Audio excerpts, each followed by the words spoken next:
Welcome to another episode here on your Digital Makeover. My name is Jerry Colbert, and in today's episode, we're going to show you how you can do a linked view of a database where you can have all of the tabs that you have in your action item database brought over to the linked view. And it's all coming up next.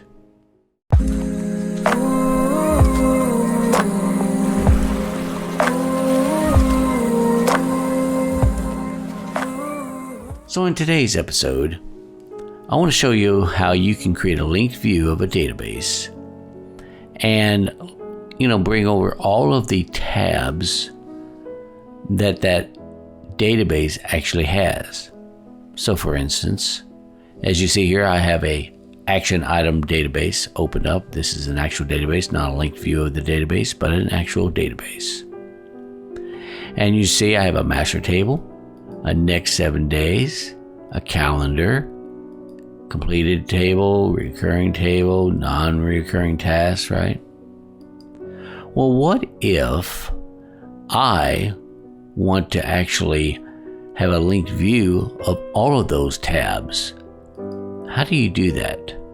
Well, this is how. So let's say, for instance, I wanted to create a new linked view of that action database.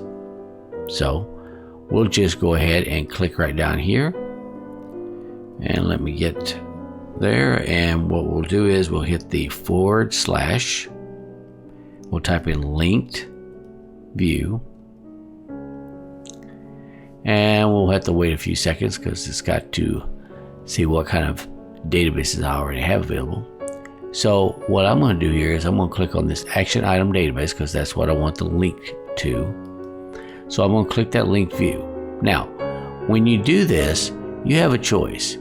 You can either have a new empty view, or all of these right here are all of those tabs I just went through on the action item database.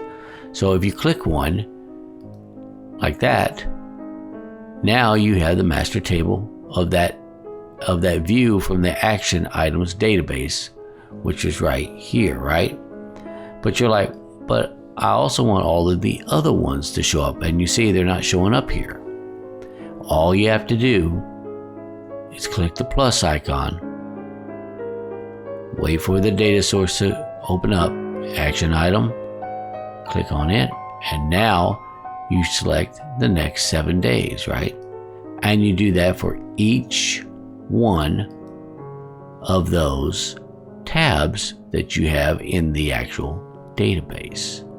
So now I'm going to go here to calendar and copy that on over. Okay? Just that simple. And you can do that for the rest of them. Easy peasy, ain't it? So that's all there is for this episode. I just want to kind of go over that with you so that you're aware how you can actually bring over your tabs from your action item database. And I will add one little thing in here.